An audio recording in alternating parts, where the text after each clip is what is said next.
ओम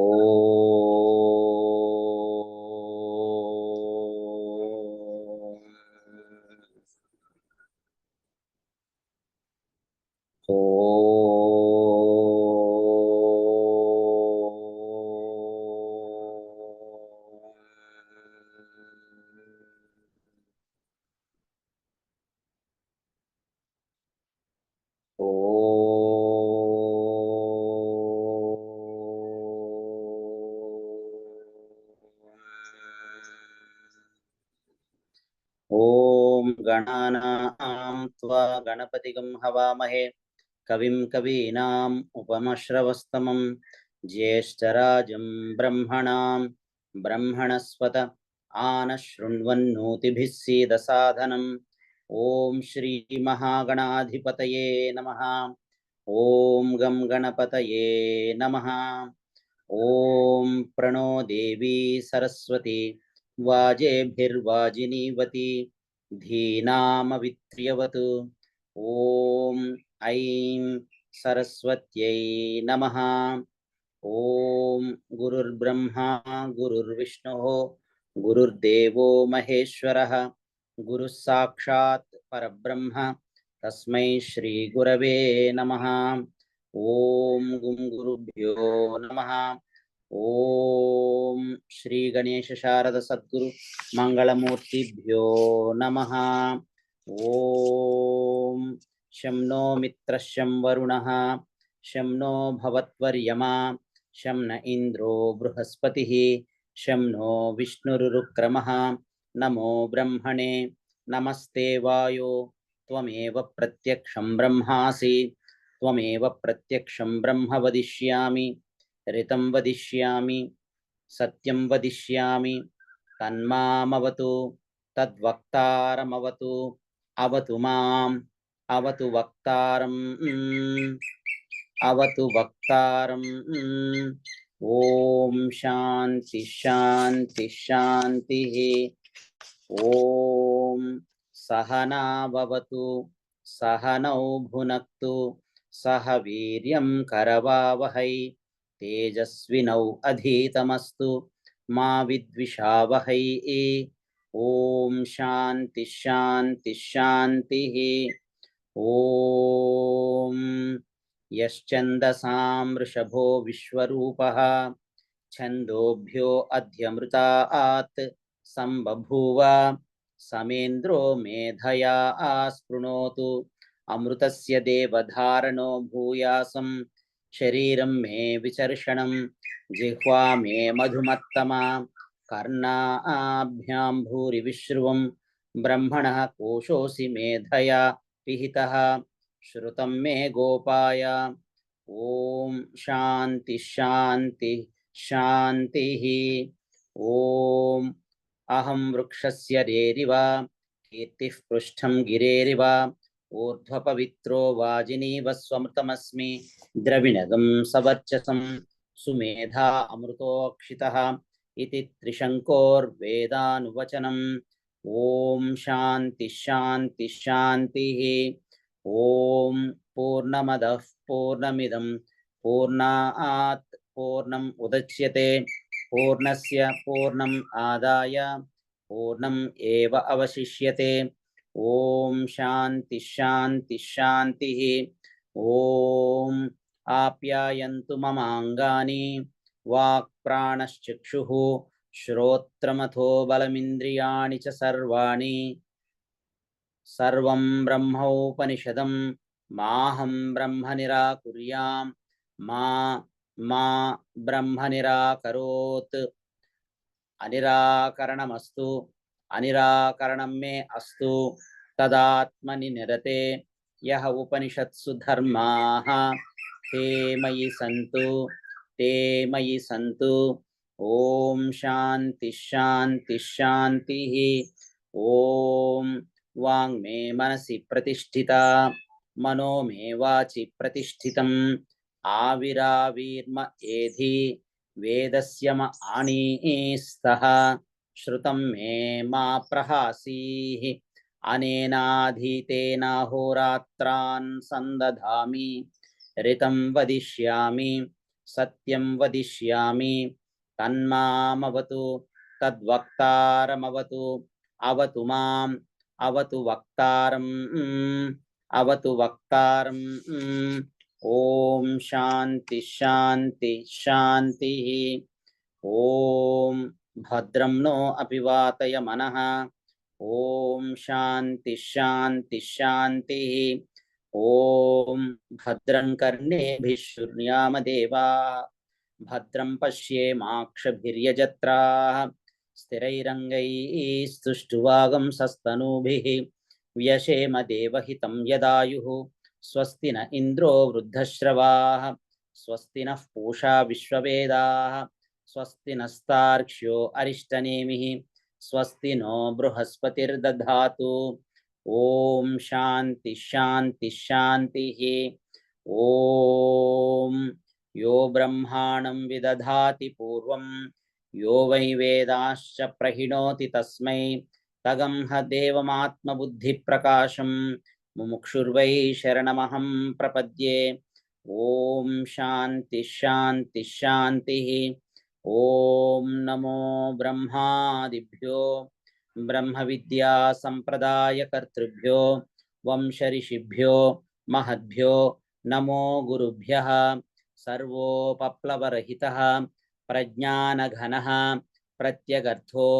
ब्रह्मैवाहमस्मि ब्रह्मैवाहमस्मि ओम नारायणं पद्मभुवं वसिष्ठं शक्तिं च तत्पुत्र पराशरं च व्यासं शुकं गौडपदं महान्तं गोविंद योगीन्द्रम् अथास्य शिष्यं श्रीशंकराचार्यम् अथास्य पद्मपादं च हस्तामलकं च शिष्यं तं तोटकं वार्तिककारम् अन्यान् अस्मद्गुरून् सन्ततम् आनतोऽस्मि श्रुतिस्मृतिपुराणानाम् आलयं करुणालयं नमामि भगवत्पादं शङ्करं लोकशङ्करं शङ्करं शङ्कराचार्यं केशवं बादरायणं सूत्रभाष्यकृतौ वन्दे भगवन्तौ पुनः पुनः ईश्वरो गुरुरात्मेति मूर्तिभेदविभागिने व्योमवत् व्याप्तदेहाय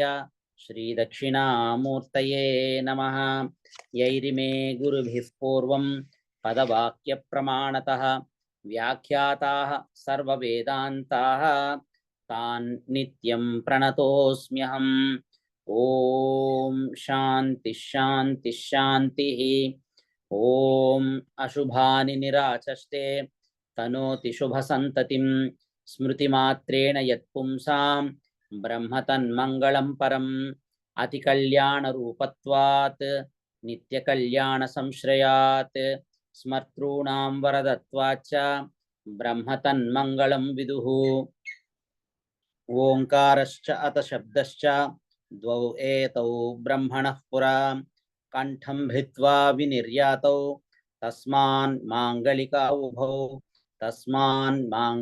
उभौ इति ओम अथ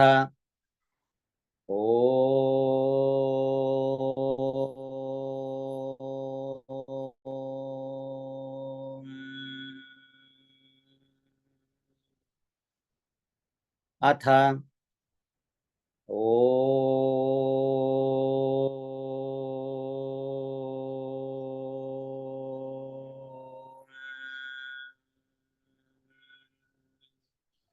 अथ अद्यतने अद्वैत सिद्धांत विचारण ఈ రోజు మనము అద్వైత సిద్ధాంతాన్ని గురించి వేదములు శాస్త్రములు ఇతిహాస పురాణాదులు ఇతర గ్రంథములు ఇతర శాస్త్రములు అద్వైత సిద్ధాంతం గురించి ఏ విధంగా ప్రతిపాదించాయో మనము ఈ రోజు అవలోకిద్దాము అవతరిద్దాము విచారణ చేద్దాం ఇప్పుడు మనం చేయబోయేటువంటి ఈ అద్వైత సిద్ధాంత విచారణకి ప్రేరణ శ్రీ కాంచి కామకోటి పీఠాధీశ్వరులు, నడిచే దేవుడు అని పేరుగాంచినటువంటి మహాస్వామి వారు శ్రీ చంద్రశేఖరేంద్ర సరస్వతి మహాస్వామి వారు, శంకరాచార్య వారు. వారు శ్రీ కాంచి కామకోటి పీఠాధిపతులుగా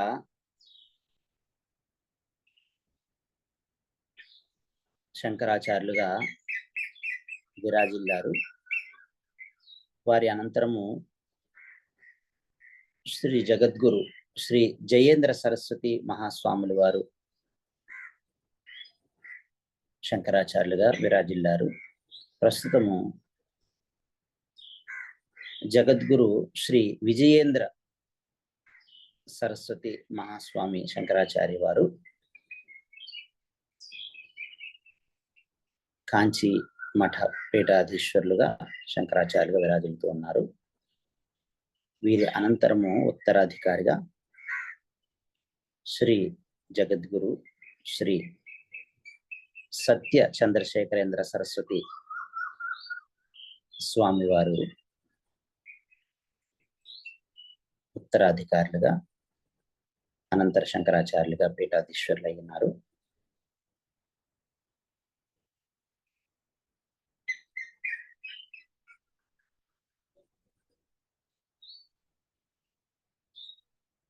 శ్రీ చంద్రశేఖరేంద్ర సరస్వతి మహాస్వామి వారు జగద్గురు శంకరాచార్యుల వారి యొక్క ఆశీస్సులతో 1895 సంవత్సరంలో తమిళనాడు రాష్ట్రంలో ఉన్నటువంటి కుంభకోణం అనేటువంటి క్షేత్రంలో ఒక అద్వైత మహాసభ అనేటువంటిది ప్రారంభించబడింది. అద్వైత సిద్ధాంతం యొక్క ప్రచారము, అద్వైత సిద్ధాంతం యొక్క ప్రతిపాదకాలు, అద్వైత సిద్ధాంతం యొక్క పరిపోషకులు అయినటువంటి శ్రీమద్ శంకర భగవత్పాద విరచిత ప్రసన్న గంభీరమైనటువంటి భాష్యముల్లోను,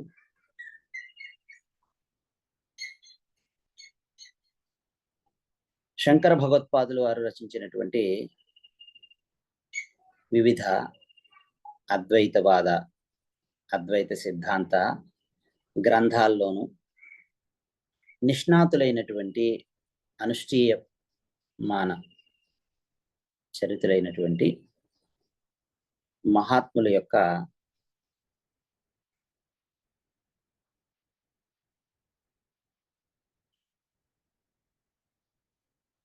సంగమము, సత్సంగము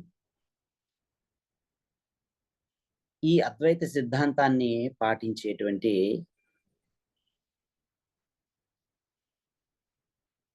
ఈ సిద్ధాంతాన్ని అనుష్ఠిస్తూ అందరి చేత ఆచరింప చేయటానికి పరిశ్రమిస్తున్నటువంటి ఆచార్య కోటి, పండిత కోటి, సాధక కోటి, సాధుకోటి అందరినీ ప్రోత్సహించడం అనేటువంటిది ఈ అద్వైత సిద్ధాంత సభలో, అద్వైత సభలో పరమ ధ్యేయంగా ఆబాల గోపాలానికి శృతి తాత్పర్యమైనటువంటి వేదాంత బోధ, జీవ బ్రహ్మ ఐక్య బోధ, జీవుడు పరబ్రహ్మమే, నేను పరబ్రహ్మమునే అయి ఉన్నాను, నేను పరబ్రహ్మము కన్నా వేరు కాదు అనేటువంటి ఈ అద్వైత భావన, ఏకత్వ భావన అందరిలోని పాదుకొల్పాలి, అందరికీ ఈ సత్సంగ జ్ఞాన ఫలము అందాలి అనేటువంటి ఒక పరమ పవిత్రమైనటువంటి ధ్యేయంతో శ్రీ జగద్గురువులు ఆది శంకరాచార్యులు వారి యొక్క ఈ అద్వైత సిద్ధాంతాన్ని శ్రీ జగద్గురువులు శ్రీ చంద్రశేఖరేంద్ర సరస్వతి మహాస్వాములు వారి యొక్క ఆశీస్సులతో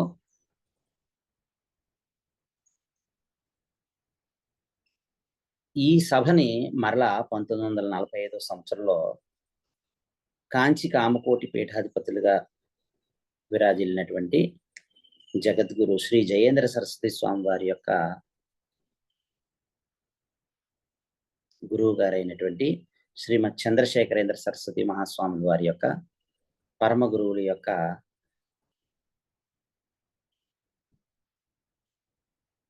జగద్గురువుల యొక్క ఆశీస్సులతో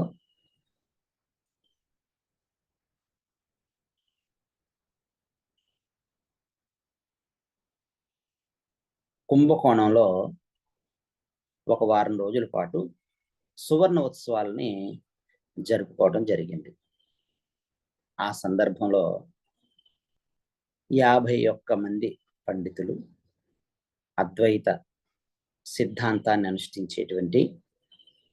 ఆచరించేటువంటి పండితులు వివిధ శృతుల్లో, అలాగే స్మృతులలో, పురాణాల్లో, ఆగమముల్లో, శాస్త్రాల్లో, కావ్యాల్లో ప్రతిపాదించబడినటువంటి అద్వైత సిద్ధాంతాన్ని గురించి రచించినటువంటి ఆ నిబంధాలని అద్వైత అక్షర మాలిక అనేటువంటి పేరుతో సంస్కృత భాషలో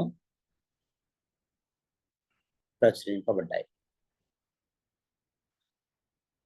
సువర్ణ శబ్దానికి సంస్కృత భాషలో బంగారము అని మాత్రమే కాకుండా మంచి వర్ణములు అనేటువంటి అర్థం కూడా ఉంది. సంస్కృతంలో అకారం నుంచి అ, ఆ, ఇ, ఈ, ఉ, ఊ, రు, రు, లృ, లృ, ఏ, ఐ, ఏ, ఐ, ఓ, ఔ, అం, అహ, క, ఖ, గ, ఘ, ङ, చ, ఛ, జ, ఝ, ఇణి, ట, ఠ, డ, ఢ, అణ, త, థ, ద, ధ, న, ప, ఫ,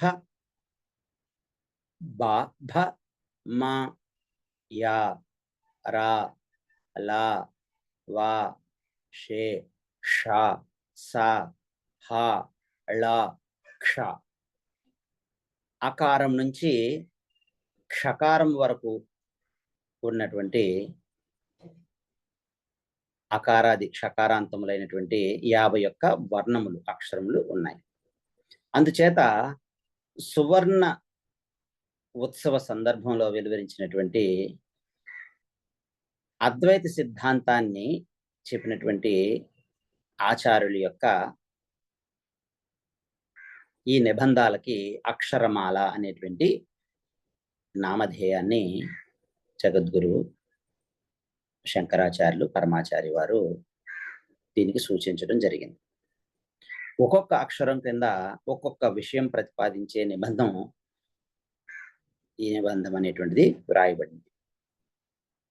దేని యొక్క బ్రహ్మ విద్యా రూపిణి, అక్షరమాల రూపిణి, బ్రహ్మ విద్యా ప్రతిపాదకములైనటువంటి ఈ నిబంధాలకి అక్షరమాల అనేటువంటి సార్థక నామం ఇవ్వబడిందో, ఈ ఇవ్వటము ఎంత సముచితంగా ఉన్నది అంటే, అక్షరము అంటే క్షరము కానటువంటిది. అలాంటి అక్షరము ఈ జ్ఞానము అద్వైత జ్ఞానము, ఆత్మజ్ఞానం. సంస్కృత భాషలో ఉన్నటువంటి ఈ గ్రంథాన్ని శ్రీ భాగవతుల కుటుంబరావు గారు తెలుగులోకి అనువదించడం జరిగింది. ఈ తెలుగు అనువాదాన్ని శ్రీ తిరుమల తిరుపతి దేవస్థానం వారు తెలుగు భాష, ఆంధ్ర భాష తెలిసినటువంటి వారి ఉపయోగార్థం తిరుమల తిరుపతి దేవస్థానం వారు ఈ అద్వైత అక్షర మాలిక అనే నామంతో ఈ అద్వైత సిద్ధాంత గ్రంథాన్ని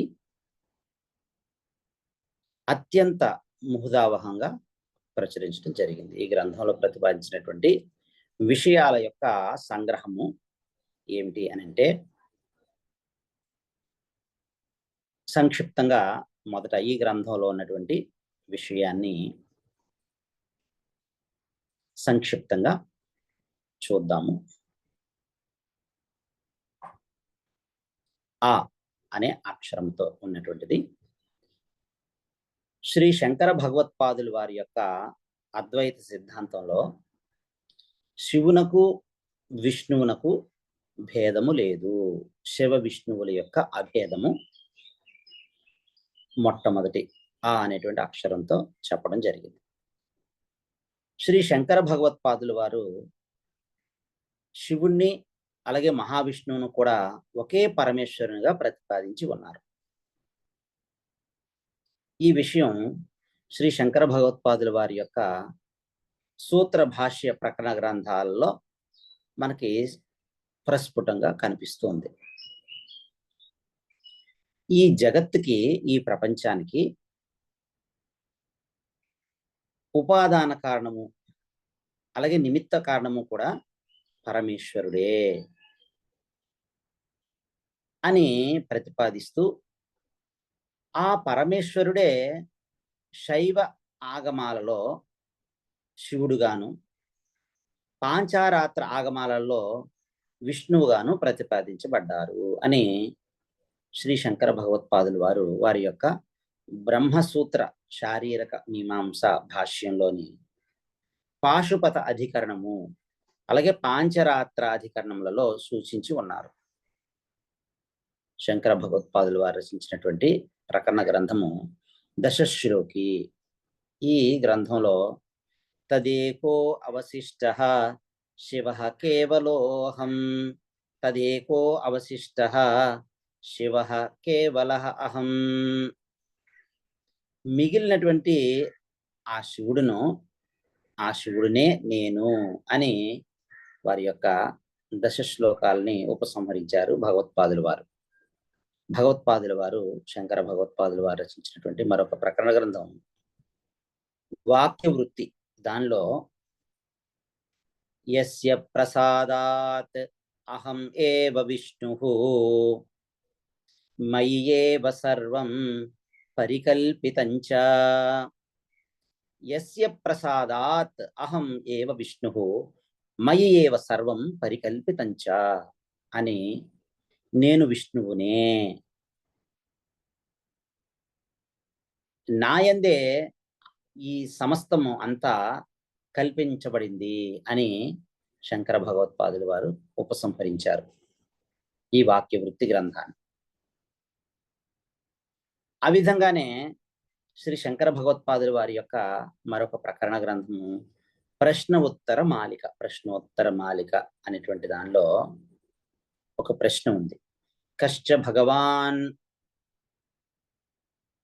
భగవంతుడు ఎవరు అనే ప్రశ్నకి సమాధానంగా శంకర భగవత్పాదులు ఈ విధంగా చెప్పారు.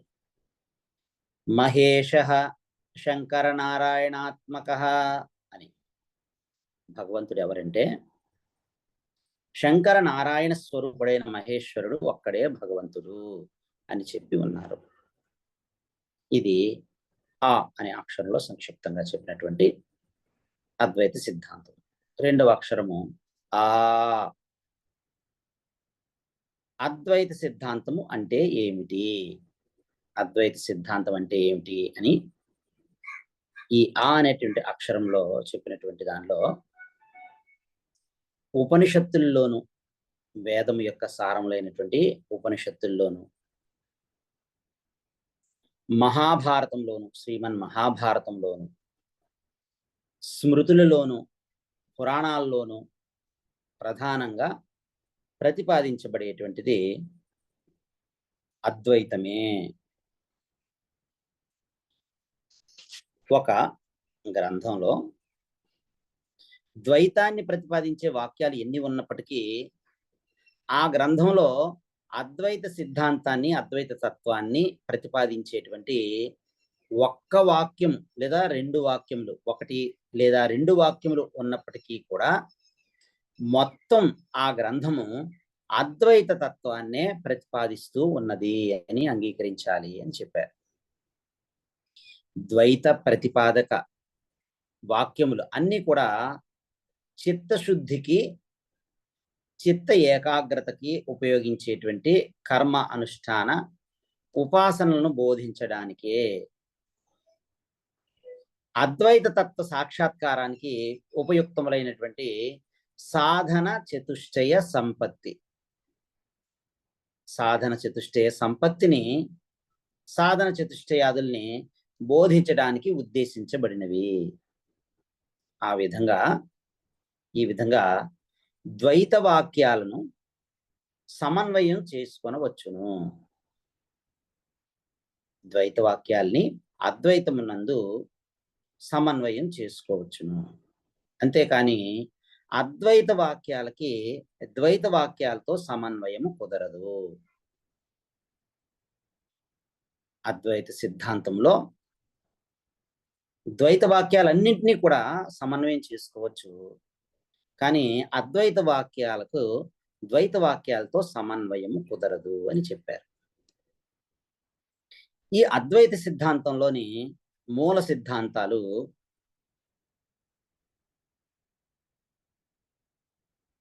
8 ఉన్నాయి. ముఖ్యంగా 1, పరబ్రహ్మమే అందరికీ ఆత్మ. పరబ్రహ్మమే అందరికీ ఆత్మ. 2వది, ప్రపంచము పైకి ఉన్నట్లుగా కనబడుతున్నది.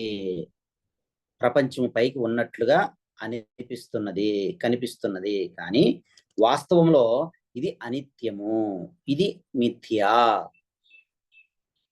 ప్రపంచము మిథ్యా స్వరూపము, అనిత్య స్వరూపము.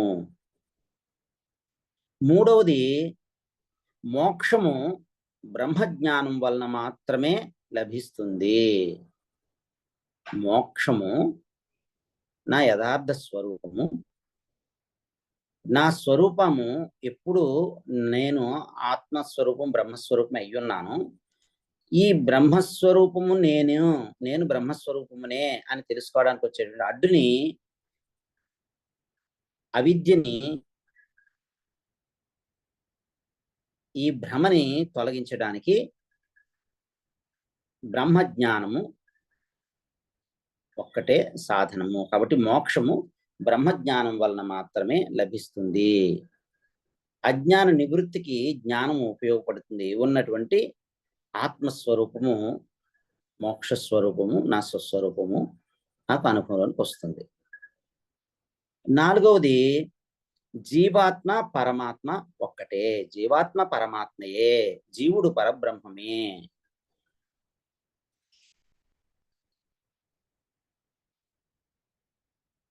5వది, బ్రహ్మము నిర్గుణము. పరబ్రహ్మము నిర్గుణము. పరబ్రహ్మమునకు ఏ విధమైనటువంటి గుణములు లేవు, నిర్గుణము. 6వది, జీవుడు జీవించి ఉండగానే ముక్తి పొందవచ్చును.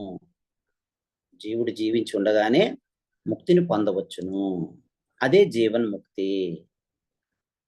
కాబట్టి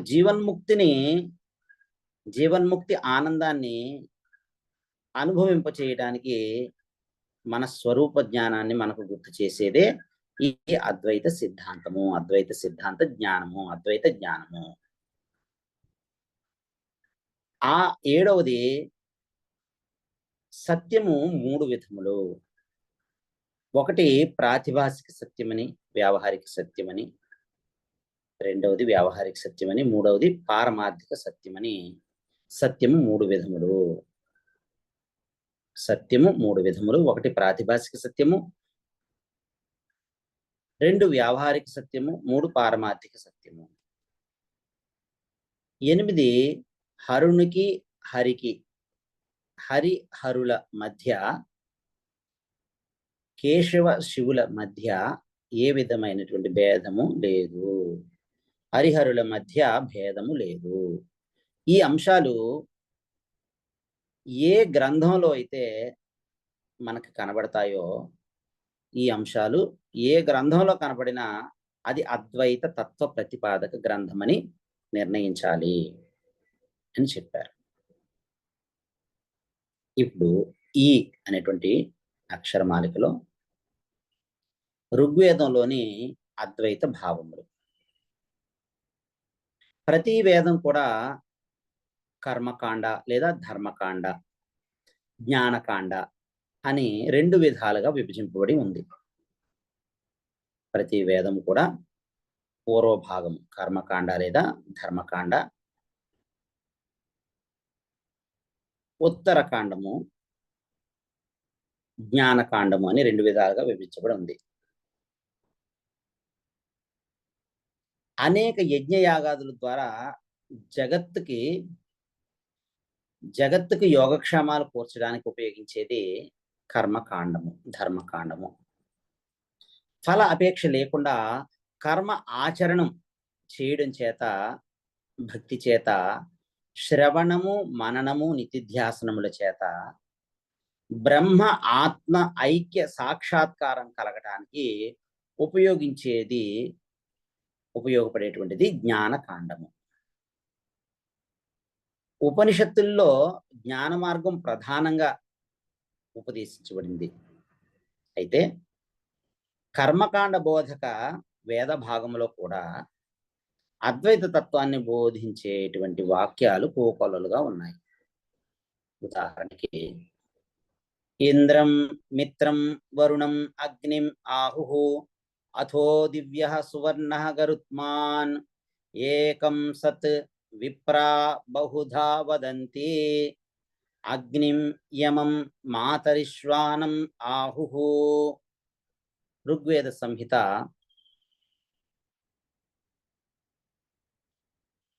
2-3-22-6 ఈ ఋగ్వేద సంహితలో ఇలా చెప్పారు.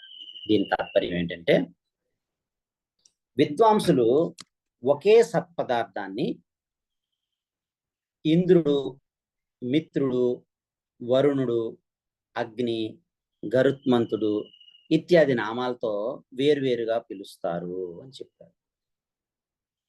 అహం మనుః అభవం సూర్యశ్చ అహం కక్షీవాన్ ఋషిః అస్మి విప్రః.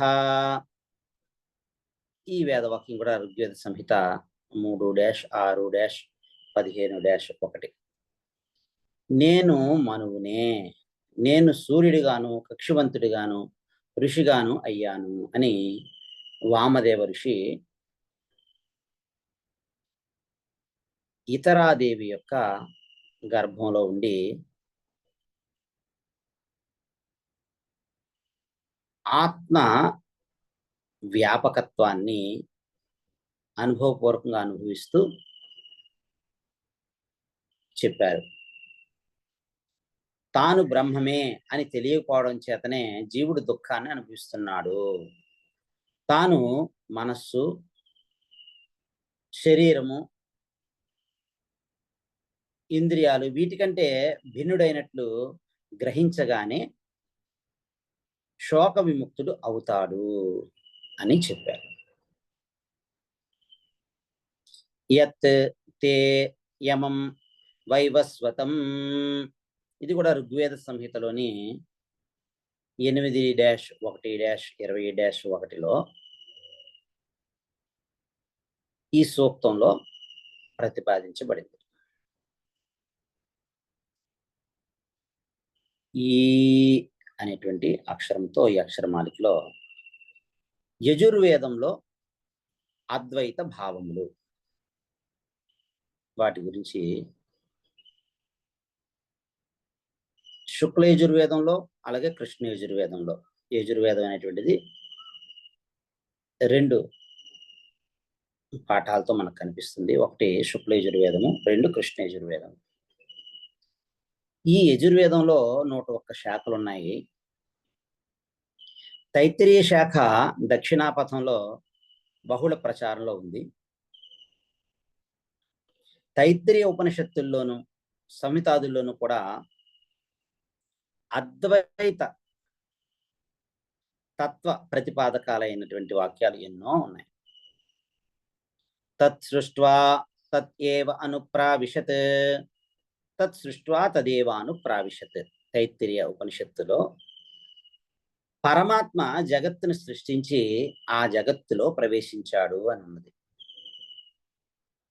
సయశ్చాయం పురుషే యశ్చాసౌ ఆదిత్యే సహ ఏకః. సయశ్చాయం పురుషే యశ్చాసావాదిత్యే స ఏకః. తైత్తిరీయ ఉపనిషత్తులో సూర్యునిలో ఉన్నటువంటి వాడు, సూర్యునిలో ఆదిత్య మండలాస్థ పురుషుడు, అలాగే ఈ పురుషునిలో అక్షిస్థ పురుషుడు. సూర్యునిలో ఉన్నవాడు పురుషునిలో ఉన్నవాడు ఒక్కడే అని. యో నః పితా జనిత యో విధాత యో నః సతో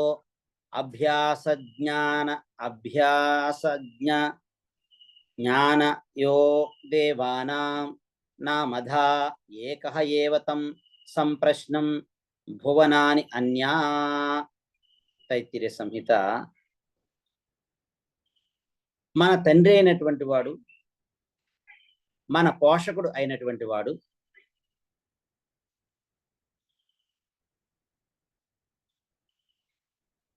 మనల్ని తన నుండే సృష్టించినటువంటి వాడు, అందరి దేవతల యొక్క పేర్లను ధరించేటువంటి వాడు అయిన ఆ పరమాత్మ యందే ప్రళయకాలంలో అన్ని భువనాలు విలీనం అవుతాయి అని చెప్పారు. నతం వితాథ యః ఇమం భజాన్ అన్యద్ యుష్మాకం అంతరం భవతి నిహారేణ ప్రావృత జల్ప్య వాసుతృప ఉక్తశాంతశ్చరంతి.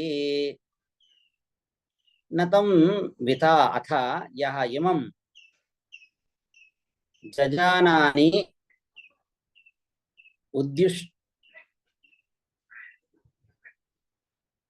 జజానాన్యత్ యుష్మాకం అంతరం భవతి నిహారేణ ప్రావృతాజల్ప్య చ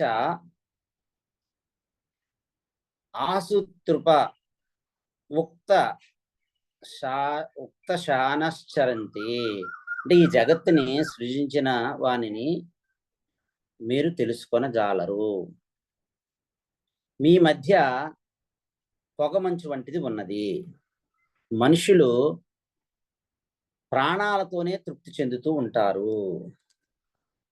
వాళ్ళు నీహారం ముసుగులో మాట్లాడుతుంటారు. ఇలాంటి వాక్యాలు అనేకం తైత్తిరీయ శాఖలో మనకు కనబడుతూ ఉన్నాయి.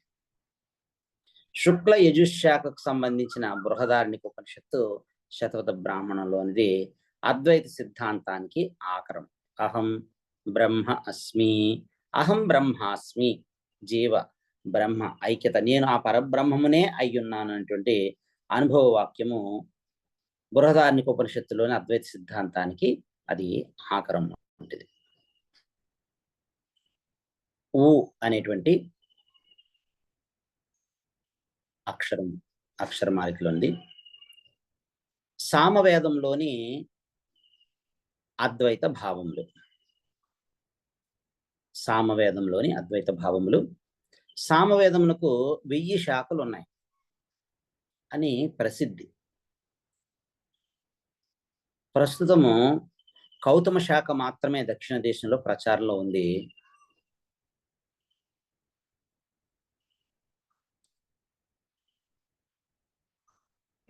సామవేద సంహితలోను 8 బ్రాహ్మణాల్లోనూ అనేకమైన అద్వైత వాక్యాలు కనబడుతూ ఉన్నాయి. సామ విధాన బ్రాహ్మణంలో ఒక చోట పరమేశ్వరునికి ఉదక తర్పణం చేసే సందర్భంలో అహం ఆయ అని అహం శబ్ద నిర్దిష్టుడైనటువంటి జీవుడు పరమేశ్వరుడు ఒక్కడే అని సూచించబడింది. ఈ వేదానికి సంబంధించినటువంటి ఛాందోగ్యోపనిషత్తు అద్వైత తత్వ ప్రతిపాదన పరమైనదనే విషయం శ్రీ శంకర భాష్య అధ్యేతలకి సుస్పష్టం. 4 మహావాక్యముల్లోనూ ఒకటైనటువంటి ఉపదేశ వాక్యము జీవ పరమాత్మ అభేద ప్రతిపాదకమైనటువంటి తత్వమసి. తత్ త్వం అసి, తత్వమసి, నీవు పరమాత్మవే అయ్యున్నావు అనేటువంటి మహావాక్యము ఈ సామవేదాంతర్గతమైనటువంటి ఛాందోగ్య ఉపనిషత్తులోనిది.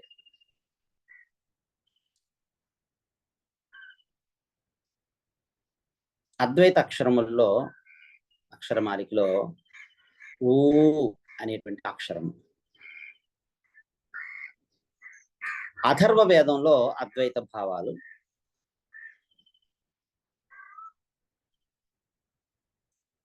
అద్వైత భావములు అథర్వ వేదానికి చెందినటువంటి ఉపనిషత్తుల్లోనే కాకుండా సంహితా భాగాల్లో కూడా అనేక స్థలాల్లో కనబడుతూ ఉన్నాయి.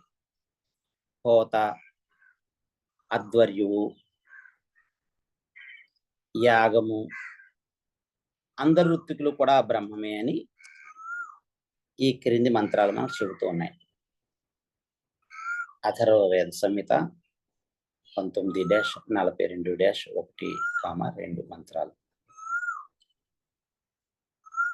బ్రహ్మహోత బ్రహ్మయజ్వా బ్రహ్మణ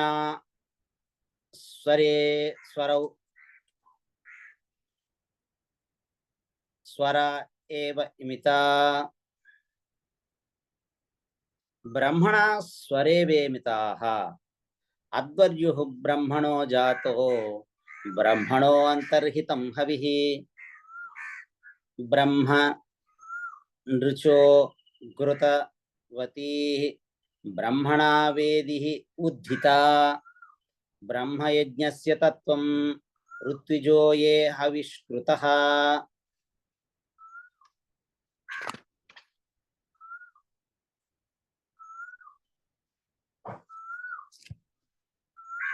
ఈ మంత్రము, ఇప్పుడు చెప్పబోయేటువంటి మంత్రము, పురుషుడు, స్త్రీ, కుమారుడు, కుమారి కర్ర చేతిలో పట్టుకొని నడిచేటువంటి వృద్ధులు అందరూ పరబ్రహ్మమయే అని చెబుతుంది.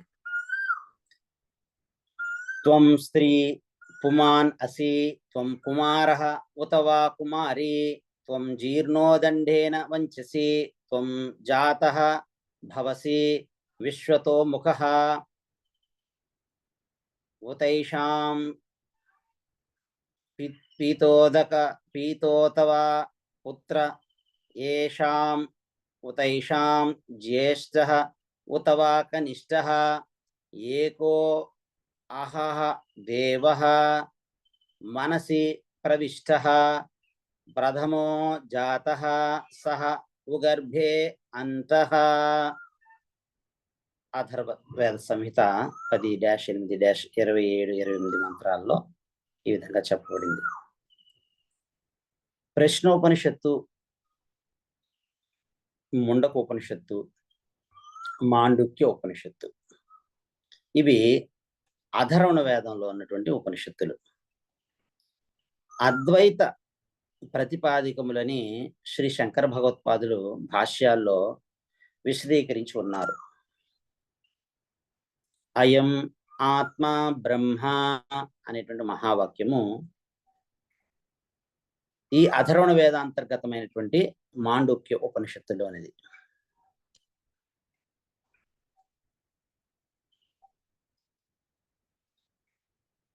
ఇప్పుడు రు అనేటువంటి అక్షరమాలికలోనిది. మన్వాది స్మృతులలో అద్వైత భావాలు, మనుస్మృతి ఇత్యాది స్మృతుల్లో అద్వైత భావాలు, ఆత్మదర్శనము, ఆత్మజ్ఞానము అన్ని ధర్మాల కంటే ఉత్తమమైన ధర్మమని స్మృతులన్నీ ఘోషిస్తూ ఉన్నాయి.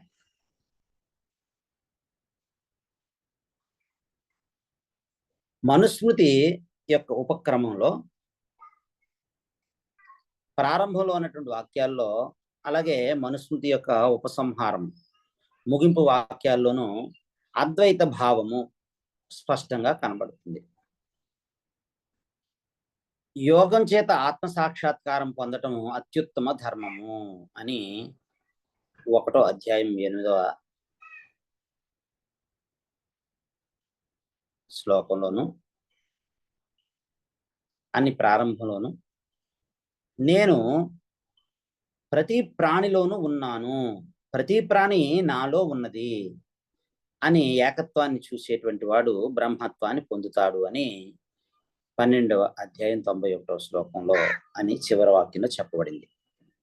అంటే జ్ఞానమే మోక్షాన్ని ఇచ్చేది, జ్ఞానం వల్లనే మోక్షం వస్తుంది అనే విషయం గ్రంథం యొక్క అంతంలో మనుస్మృతుల్లో మిగిలినటువంటి స్మృతులన్నిటిలో ప్రతిపాదించబడింది. వేద అధ్యయనము, తపస్సు, జ్ఞానము, ఇంద్రియ నిగ్రహము, అహింస, గురుసేవ, వీటిలో ఆత్మజ్ఞానము ఉత్తమమైనటువంటిది, అతి ఉత్తమమైనటువంటిది, అత్యుత్తమమైనటువంటిది, మోక్షాన్ని ఇస్తుంది అని మనకి 12వ అధ్యాయం 83లో 12వ అధ్యాయం 85లో కూడా చెప్పారు. నివృత్తి మార్గాన్ని అవలంబించడం చేత పంచభూతాలను అతిక్రమిస్తాడు అని చెబుతూ అద్వైత సమ్మతమైనటువంటి మోక్షాన్ని ప్రతిపాదించింది. మితాక్షర వ్యాఖ్య సహితమైనటువంటి యాజ్ఞవల్క్య స్మృతిలో ప్రాయశ్చిత్త కాండములో ప్రారంభంలోనే జీవ ఈశ్వర అభేదము, జీవునకు ఈశ్వరునకు మధ్య తత్వత జ్ఞానత చైతన్యత ఏ విధమైనటువంటి భేదము లేదు, ఉన్న భేదం వల్ల కేవలం ఉపాధిగత భేదము అని జీవ ఈశ్వర అభేదాన్ని ప్రతిపాదించింది.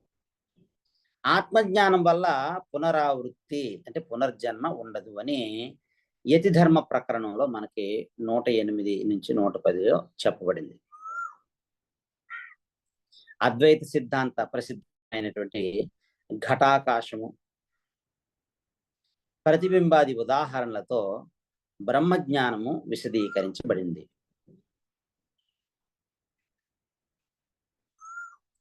గ్రంథం యొక్క అంతంలో ఇంతవరకు ఆత్మను ఏ విధంగా సృజిస్తుందో, అది ఏ విధంగా శరీరాన్ని పొందుతుందో, సంసారంలో చక్రం వలె ఏ విధంగా తిరుగుతూ ఉంటుందో నేను చెప్పి ఉన్నాను అని చెప్పబడింది. దాని యొక్క వ్యాఖ్యానంలో వాస్తవంలో జీవ ఈశ్వరులు ఒక్కటే అని దీని భావం అని చెప్పబడింది. ఈ సందర్భంలో ఇతర స్మృతుల నుండి ఉదాహరణలు కూడా చూపబడ్డాయి. అందులో మొదటి ఉదాహరణ విష్ణు సంహితలోని 96వ అధ్యాయంలో భూదేవికి విష్ణు భగవానుడు చేసినటువంటి ఉపదేశం ఈ విధంగా ప్రారంభం అవుతుంది. ఓ భూదేవి, ఈ శరీరానికి క్షేత్రము అని పేరు. దీనిని తెలుసుకునేటువంటి వాడు క్షేత్రజ్ఞుడు. అన్ని క్షేత్రాల్లోనూ ఉన్న క్షేత్రజ్ఞులను నేనే. మోక్షం కోరేవాడు ఈ క్షేత్రము క్షేత్రజ్ఞులను గూర్చి తెలుసుకోవాలి. నిర్గుణ ఉపాసన చేయచాలనటువంటి వాళ్ళకే సగుణ ఉపాసన కర్తవ్యమని మనకి ఈ విష్ణు సంహిత అనేటువంటి స్మృతి తెలుపుతూ ఉన్నది. బ్రహ్మ ప్రాప్తి రూపమైనటువంటి జ్ఞానాన్ని ప్రతిపాదించే ఈ విష్ణు సంహిత స్మృతిలోని చివరి భాగం పూర్తిగా అద్వైత సిద్ధాంతాన్ని ప్రతిపాదిస్తూ ఉన్నది. ఇది మొదటి ఉదాహరణ. రెండవ ఉదాహరణ దక్ష స్మృతి. దక్ష స్మృతి ఈ విధంగా చెబుతూ ఉన్నది: అంతటా ఆత్మను మాత్రమే చూడగలిగిన వాడు బ్రహ్మత్వాన్ని పొందుతాడు. అంతటా ఆత్మను మాత్రమే చూడగలిగినటువంటి వాడు బ్రహ్మత్వాన్ని పొందుతాడు. మనస్సు నుండి ఇతర కర్మలన్నింటి నుండి కర్మములన్నింటి నుండి దూరం చేసి క్షేత్రజ్ఞుని పరమాత్మగా చూడగలిగిన వాడే మోక్షము పొందుతాడు అని చివరి భాగంలో కూడా ఈ దక్ష స్మృతిలో అద్వైత సమ్మతమైనటువంటి ధర్మస్వరూపాన్నే దక్షుడు కూడా ప్రతిపాదించాడు అని తెలియజేశారు. మూడవ ఉపమానము ఉదాహరణము, పరమాత్మ 25వ తత్వమైన ప్రత్యేగాత్మ కంటే భిన్నుడు కాడు. పరమాత్మ 25వ తత్వమైన ప్రత్యేగాత్మ కంటే భిన్నుడు కాడు అనేటువంటి జ్ఞానం వల్లనే మోక్షం లభిస్తుంది అని శంఖ స్మృతి అనేటువంటి స్మృతి సూచిస్తూ ఉన్నది.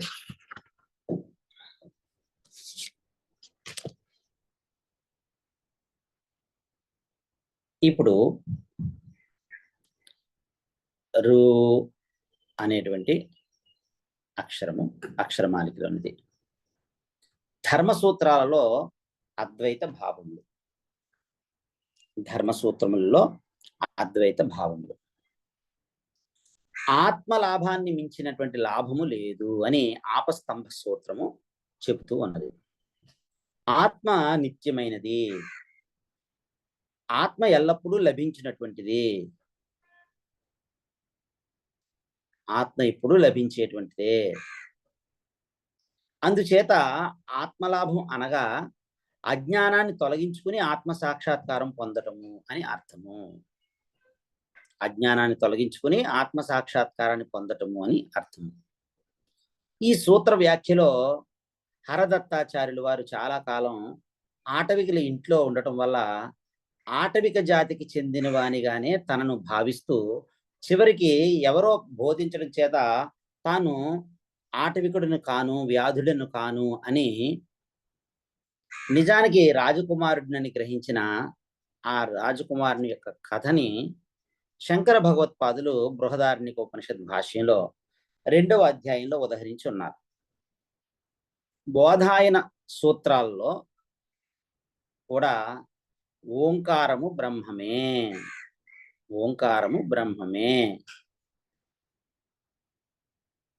బ్రహ్మము ఏ జ్యోతిష్షు, ఆత్మయే జ్యోతిష్షు ఇత్యాది వాక్యాల్లో అద్వితీయ ఆత్మస్వరూపం చెప్పబడింది. అన్నం బ్రహ్మ, అన్నం ఇస్తున్న నేను బ్రహ్మ, అన్నం తినేవాడు బ్రహ్మ ఇత్యాది ప్రసిద్ధ వాక్యాలు అద్వైత సిద్ధాంత అనుగుణంగా మనకి ధర్మ సూత్రాల్లో అద్వైత భావాల్ని తెలియజేస్తూ ఉన్నాయి. ఏ అనే అక్షరము అక్షరమాలికలో శ్రీమద్ భగవద్గీతలో అద్వైత భావములు. శ్రీమద్ భగవద్గీతలో అనేక విషయాలు చెప్పబడ్డాయి. అర్జునునికి కలిగినటువంటి మోహాన్ని తొలగించుకోవడం కోసం, అర్జునునికి కలిగినటువంటి మోహాన్ని తొలగించడం కోసం శ్రీకృష్ణుడు ప్రధానంగా చేసినటువంటిది జీవ బ్రహ్మ ఐక్య బోధ, జీవ బ్రహ్మ ఐక్య ఏకత్వ ఉపదేశం. తత్వమసి, తత్ త్వం అసి మొదటి 6 అధ్యాయాల్లో త్వం పద విచారణ, 7వ అధ్యాయం నుంచి 12వ అధ్యాయం వరకు తత్పద విచారణ, 13వ అధ్యాయం నుంచి 18వ వరకు అసి పద విచారణ. ఈ 18 అధ్యాయాల్లో తత్వమసి అనే మహావాక్యం యొక్క విచారణ జీవ బ్రహ్మముల యొక్క ఏకత్వ బోధ బోధించడం జరిగింది. ప్రపంచము మిథ్య, అనిత్యమని, ఆత్మ మాత్రమే సత్యమని ప్రతిపాదించబడింది. సర్వదేహాల్లో ఉన్నటువంటి జీవాత్మను నేనే అని చెబుతూ పరమాత్మ గీతాచార్యుడు 13వ అధ్యాయంలో క్షేత్రజ్ఞ విభాగ యోగంలో జీవ బ్రహ్మల యొక్క అభేదాన్ని స్పష్టంగా ప్రతిపాదించారు. శ్రీమద్ భగవద్గీత 13వ అధ్యాయము క్షేత్రజ్ఞ విభాగ యోగంలో జీవ బ్రహ్మముల యొక్క అభేదము, జీవ బ్రహ్మముల యొక్క ఏకత్వము స్పష్టంగా ప్రతిపాదించబడింది. శంకర భగవత్పాదులు శ్రీమద్ భగవద్గీత అద్వైత సిద్ధాంతాన్ని ప్రధానంగా బోధిస్తూ ఉన్నదని, అజ్ఞులకు అనేక మార్గాలు ఉపదేశించబడ్డాయని సయుక్తికంగా సప్రమాణంగా ప్రతిపాదించి ఉన్నారు. ఈ విధంగా మనకు శ్రీమద్ భగవద్గీతలో కూడా అద్వైత భావాలు దర్శనమిస్తున్నాయి.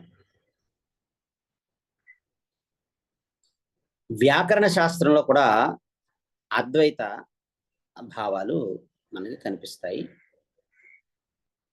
శబ్దం యొక్క సాధుత్వాన్ని ప్రతిపాదించడానికి ఉద్దిష్టమైనటువంటి వేదమునకు అంగమైనటువంటి వ్యాకరణ శాస్త్రంలో, వేదమునకున్నటువంటి 6 అంగములలో వ్యాకరణం అనేటువంటి శాస్త్రము వేదమునకు అంగమైనటువంటి దానిలో పరమతత్వము అద్వైతమే అని ప్రతిపాదించబడింది. మహేశ్వర సూత్రాలకు వ్యాఖ్యానం రాస్తూ నందికేశ్వరుడు అకారము సర్వవ్యాపి అయిన నిర్గుణ బ్రహ్మము అని ప్రతిపాదించారు. న్యాయ రక్షామణిలో అప్పయ్య దీక్షితుల వారు స్ఫోటకు వేదాంతుల యొక్క బ్రహ్మకు నామభేదమే కానీ స్వరూప భేదము లేదని సప్రమాణంగా నిరూపించారు. భాష్యకారుడైనటువంటి పతంజలి మహర్షి మాండుక్య ఉపనిషత్ వాక్యాన్ని ఉదహరించడం ద్వారా అద్వైత విషయంలో తమ శ్రద్ధను సూచించారు పతంజలి మహర్షి వారు. ఈ విధంగా వ్యాకరణ శాస్త్రంలో కూడా అద్వైత భావం ఉన్నట్లు నిరూపణ అయింది. ఓ అనే అక్షరము అక్షరమాలికలో. న్యాయ శాస్త్రంలో కూడా గౌతమ మహర్షి వారి యొక్క న్యాయ దర్శనంలో కూడా అద్వైత భావాలే కనిపిస్తాయి. ఉదయనాచార్యులు మొదలైనటువంటి ఉద్దండ తార్కికులందరి గ్రంథాల్లో కూడా అద్వైత విషయంలో అత్యధికమైనటువంటి గౌరవం కనబడుతూ ఉంది. అజ్ఞానం నశించగానే మోక్షంలో మిగిలేది ఆత్మ మాత్రమే అని చెప్పే వేదాంతుల యొక్క అభిప్రాయం విషయంలో మాకు ఎలాంటి విప్రతిపత్తి లేదు.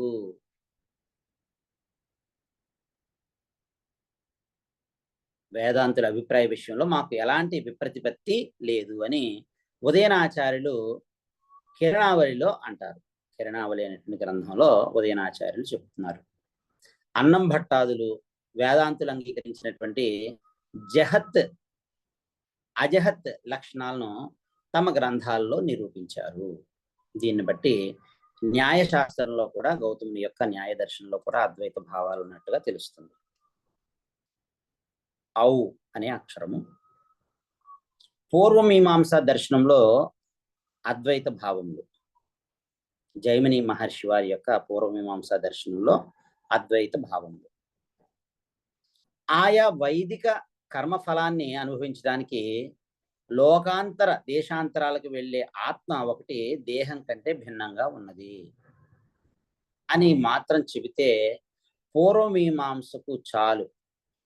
అయితే కుమారులి భట్టు వారు ఆ విధమైనటువంటి ఆత్మ ఒకటి ఉన్నది అని చెప్పి ఆత్మ యొక్క యథార్థ స్వరూపం తెలుసుకోవాలంటే వేదాంతం యొక్క ఉపనిషత్తు యొక్క సహాయం కావాలి అని అంటూ అద్వైతం వైపు తమ మృగ్గును చూపించారు కుమారులి భట్టు ఆచార్యుల వారు.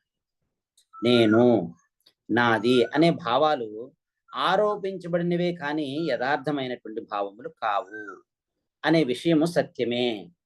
అయినా అదంతా కూడా సన్యాసులకు మాత్రమే సన్యాసులకు మాత్రమే అర్థమయ్యే విషయము అని చెప్పారు. అలాంటి విషయాలన్నీ చెప్పి కర్మ ఆసక్తులైనటువంటి అజ్ఞానుల మనస్సుల్లో విక్షేపం కలిగించకూడదు అని అంటూ ప్రభాకరుల యొక్క అద్వైత విషయంలో తమకు ఉన్నటువంటి ఆదరాన్ని వ్యక్తీకరించారు. పూర్వమీమాంస ఆచార్యులైనటువంటి కుమారుల భట్టాచార్యుల వారు. అం అనే అక్షరము అక్షరమాలికలో. సాంఖ్య యోగములలో కపిల మహర్షి ద్వారా ప్రణీతమైనటువంటి సాంఖ్య దర్శనము, పతంజలి మహర్షి ద్వారా ప్రణీతమైనటువంటి యోగ దర్శనము, ఈ సాంఖ్య యోగములలో అద్వైత భావాలే ఉన్నాయి. సాంఖ్య దర్శన స్థాపకుడు కపిలముని వాస్తవంలో ఆత్మకు బంధము లేదు, మోక్షము లేదు అనేటువంటి సాంఖ్య సిద్ధాంతం అద్వైత సమ్మతమైనది అని చెప్పారు. శ్రీమద్ భాగవతంలో కపిలముని యొక్క ఉపదేశము 3వ స్కంధంలో కపిలాచార్యుడు తల్లి అయినటువంటి దేవహూతికి చేసినటువంటి బోధ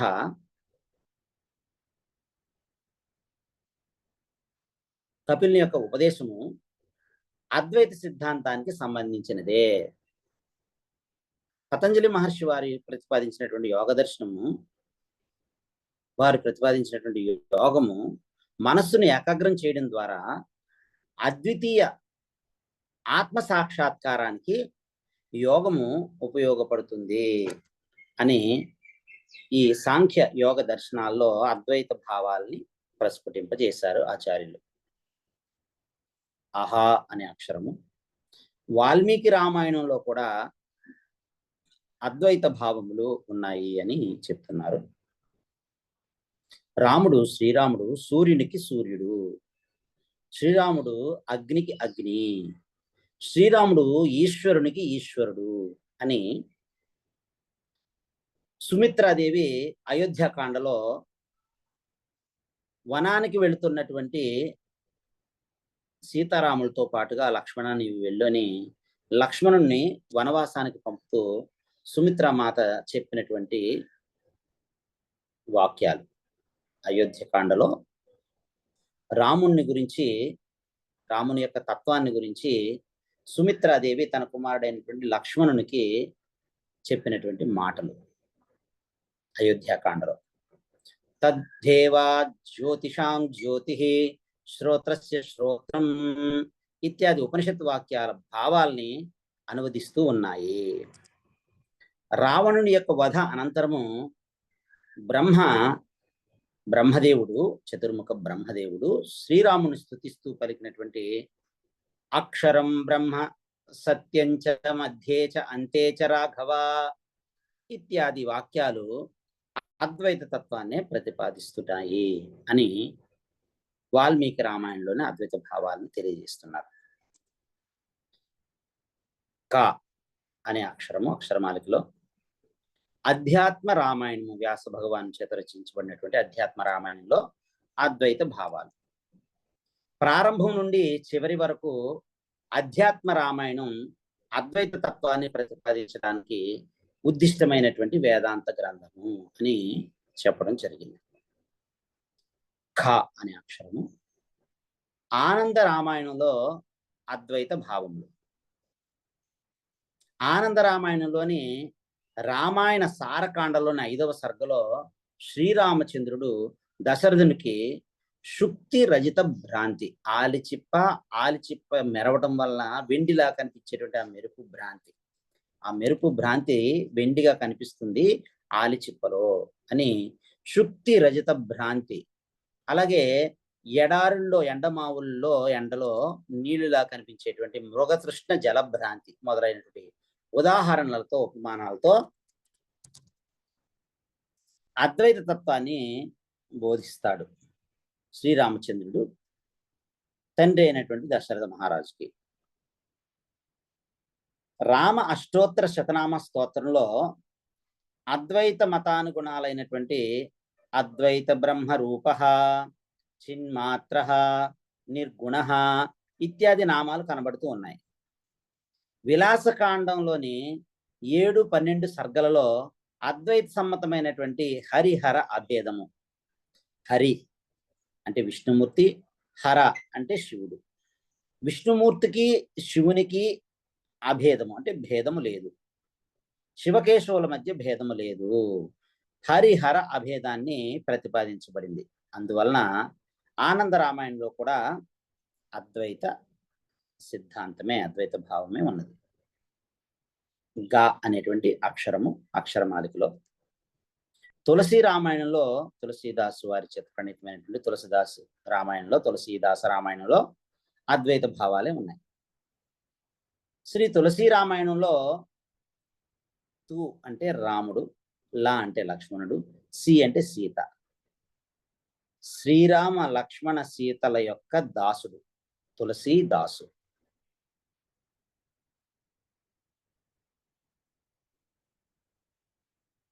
అలాంటి తులసి రామాయణంలో అడుగడుగున అభేదము, రజ్జు సర్ప భ్రాంతి అంటే త్రాడు, పాము అనిపించేటువంటి భ్రాంతి మొదలైన ఉదాహరణలు ఉన్నాయి. అంటే భేద జ్ఞానం మోక్షానికి ప్రతిబంధకం అనే విషయం పారమార్థిక సత్యం, వ్యావహారిక సత్యం అనేటువంటి వివిధ సత్య నిరూపణం మాయా, మిథ్య మొదలైనటువంటి అద్వైత సిద్ధాంతానికి సంబంధించినటువంటి భావాలు కనబడతాయి ఈ తులసి రామాయణంలో. ప్రారంభంలో తులసి రామాయణంలో శ్రీ శంకరాచార్యులను తమ గురువులుగా సూచిస్తారు తులసిదాస్ గారు. ఏ బ్రహ్మ యొక్క స్వరూపాన్ని శృతి నేతి నేతి అని సూచిస్తుందో, ఏ బ్రహ్మము కాలత్రయంలోనూ ఏకరసమో ఇత్యాది వర్ణనలు అద్వైత సిద్ధాంతానుసారంగా చేయబడ్డాయి. అందుకని తులసి రామాయణంలో కూడా అద్వైత భావాలే మనకి బోధించబడ్డాయి. ఇప్పుడు అక్షరములలో ఘ అనేటువంటి అక్షరం మహాభారతంలోని అద్వైత భావాలు, శ్రీమన్ మహాభారతంలోని అద్వైత భావాలు. శ్రీమన్ మహాభారతంలోని అనేక సంవాదాలలో అద్వైత తత్వం ప్రతిపాదించబడింది. శ్రీ కృష్ణార్జున సంవాద రూపమైనటువంటి శ్రీమద్ భగవద్గీతలో ఈ అద్వైత భావాల యొక్క ప్రాధాన్యము సర్వవిదితమే. సాంఖ్యులు కపిల మహర్షి వారి యొక్క దర్శనాన్ని అనుసరించేటువంటి వారు సాంఖ్యులు జీవ అనేకత్వాన్ని అంగీకరించిన వ్యాసుడు జీవునికి ఏకత్వాన్ని ప్రతిపాదించారు అని జనమేజయ వైశంపాయన సంవాదంలో శ్రీమన్ మహాభారతంలో చెప్పబడింది. నిర్గుణత్వాన్ని పొందినటువంటి జీవులు నిర్గుణ బ్రహ్మంతో ఐక్యాన్ని పొందుతారని బ్రహ్మదేవుడు రుద్రునితో చెబుతారు. అలాగే మనువు బృహస్పతి వీరిద్దరి సంవాదంలో నిర్గుణ బ్రహ్మ సిద్ధాంతం విశదీకరించబడింది. సువర్చలాదేవి వేసినటువంటి ప్రశ్నలకి శ్వేతకేతు ఇచ్చినటువంటి సమాధానాల ద్వారా అద్వైత సిద్ధాంతానికి సంబంధించిన ఎన్నో సందేహాలకి సమాధానాలు చెప్పబడ్డాయి. మోక్షము లభించాలంటే కర్మ సన్యాసపూర్వకమైనటువంటి జ్ఞానము ఒక్కటే మార్గము, జ్ఞానం ఒక్కటే మార్గము అని చెప్పారు అని మోక్ష ధర్మ పర్వంలో ప్రతిపాదించబడింది. అలాగే భీష్ముడు యుధిష్ఠిరుడి యొక్క సంవాదంలో జీవన్ముక్తి స్వరూపం వర్ణించబడింది శాంతి పర్వంలో. మోక్ష పర్వంలోను అలాగే హరివంశంలోను హరిహర అభేదం స్పష్టంగా ప్రతిపాదించబడింది. హరికి విష్ణుమూర్తికి, హరుడు శివునికి మధ్య అభేదము లేదు, అభేదము ఏకత్వము స్పష్టంగా ప్రతిపాదించబడింది. కాబట్టి శ్రీమన్ మహాభారతము కూడా అద్వైత భావాన్ని ప్రతిపాదిస్తూ ఉన్నది. జ అనేటువంటి అక్షరము అద్వైత అక్షరమాలికలు. శివరహస్యంలో అద్వైత భావాలు. ఈ జగత్తు రజ్జు సర్పం వలె, తాడు పాము వలె బ్రహ్మయందు కల్పితమై ఉన్నది. బ్రహ్మము నిర్గుణము, మాయ చేత నామరూపాత్మకమైనటువంటి ద్వైత ప్రపంచం కనబడుతూ ఉన్నది. అవ్యయమైన బ్రహ్మముయే దేహాల్లో వివిధ రూపాల్లో కనబడుతూ ఉన్నది అని శివరహస్యంలోని ప్రథమ కాండంలో మొదటి అంశంలో చెప్పబడింది. నేతి నేతి, ఇది కాదు ఇది కాదు, నా ఇతి నా ఇతి, నేతి నేతి, ఇది కాదు ఇది కాదు అని అన్నింటినీ నిరాకరించుకుంటూ పోతేనే బ్రహ్మమును చేరవచ్చును. పారిశేష్య న్యాయం చేత పరబ్రహ్మమును చేరుకొనవచ్చును. అద్వైత తత్వజ్ఞానం ఒక్కటే మోక్షానికి మార్గము. అద్వైత సిద్ధాంత మూలకందమైన ఋభుగీత ఈ శివరహస్యంలోనే ఉంది. ఈ ఋభుగీతని రమణ మహర్షి వారు ప్రతిరోజు ఉదయాన్నే 3 గంటలకి పారాయణం చేసేవారు అని మనకు తెలుస్తుంది. చ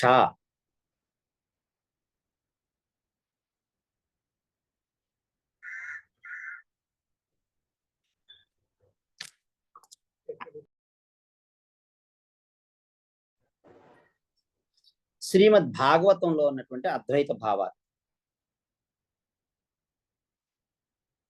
శ్రీమద్ భాగవతంలోని ప్రథమ శ్లోకంలోనే అద్వైత సిద్ధాంతం సూచించబడింది.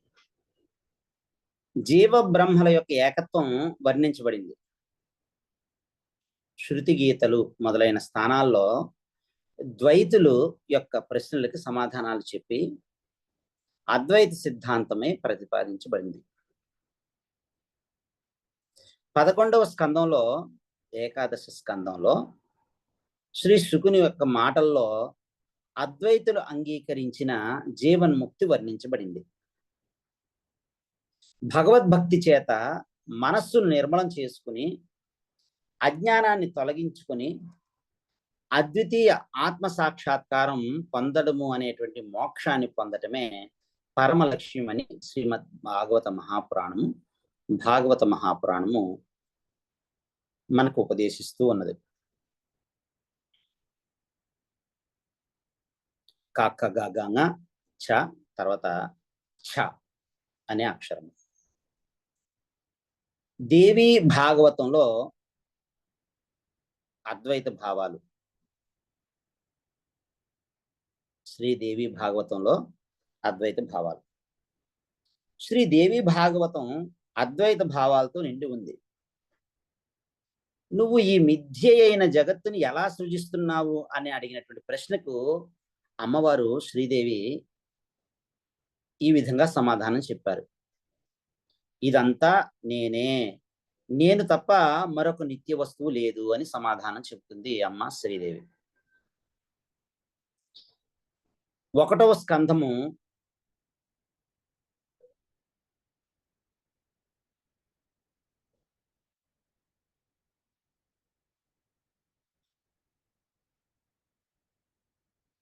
5వ స్కందము 15వ అధ్యాయంలో ఈ విధంగా చెప్పబడింది.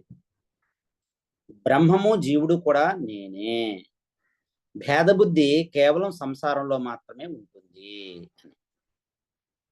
ఇది అవిద్య. ఈ అవిద్య యొక్క వినాశమే విద్య, జ్ఞానము. ఎండ లేకపోతే నీడ విలువ తెలియదు, అవిద్య లేకపోతే విద్య విలువ తెలియదు అని శ్రీదేవి అమ్మవారు ఉపదేశిస్తారు. 1వ స్కందము 18వ అధ్యాయంలో సాలిపురుగు దృష్టాంతము, అలాగే 4వ అధ్యాయం 4వ స్కందంలో 18వ అధ్యాయంలో బ్రహ్మము జగత్తుకు అభిన్న నిమిత్త ఉపాదానము అనే విషయాన్ని బోధిస్తూ ఉన్నది. చిద్రూపమైన పరబ్రహ్మం మాత్రమే సృష్టికి పూర్వం ఉండేది. దాని శక్తియే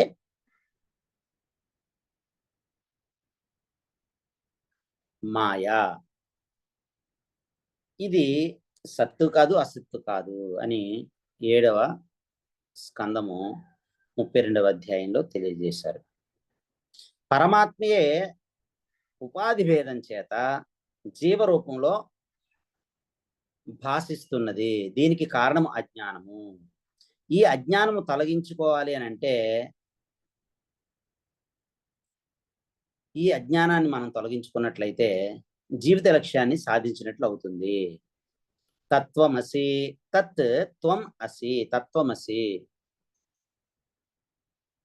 ఇత్యాది మహావాక్యములు తత్వమసి, ప్రజ్ఞానం బ్రహ్మ, అయం ఆత్మ బ్రహ్మ, అహం బ్రహ్మాస్మి ఇత్యాది మహావాక్యాలు జీవ బ్రహ్మ ఐక్యాన్ని బోధిస్తున్నాయి.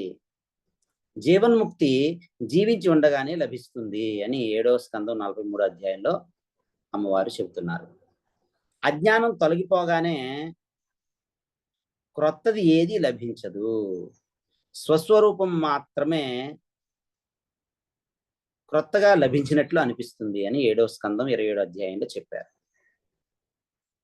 దేవి, నేను బ్రహ్మను, నన్ను శోకం అంటజాలదు, నేను సచ్చిదానంద స్వరూపుడును అనే అద్వైత సమ్మతమైనటువంటి ఉపాసన 11వ స్కంధంలో దేవి భాగవతంలో ఉపదేశించబడింది. ఈ విధంగా దేవి భాగవతంలో కూడా అద్వైత భావాలే మనకి ప్రస్ఫుటంగా కనిపిస్తున్నాయి. జ అనే అక్షరము అక్షరమాలికలో. విష్ణు పురాణంలో కూడా అద్వైత భావాలు ఉన్నాయి అని చెప్తుంది. విష్ణు పురాణము అద్వైత తత్వాన్ని బోధించడానికే ప్రధానంగా ఉద్దిష్టమైనది అని జాగ్రత్తగా పరిశీలిస్తే స్పష్టంగా తెలుస్తుంది. అప్పుడు జీవుడు పరమాత్మతో ఐక్యం పొందుతాడు. ద్వైతము అజ్ఞాన కల్పితము అని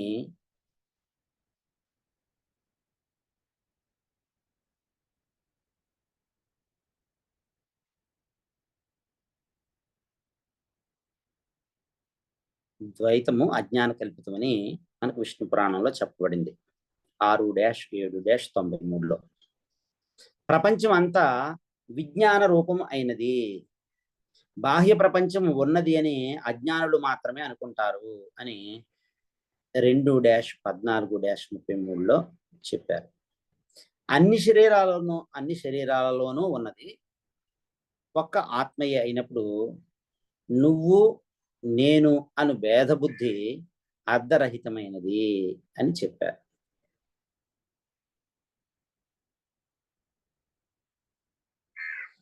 రెండో స్కందంలో 13వ అధ్యాయంలో 91వ శ్లోకంలో యదా సమస్త దేహేషు పుమాన్ ఏకో వ్యవస్థితః తదా హి కో భవాన్ సోహం ఇతి ఏతద్ విఫలం వచః అని.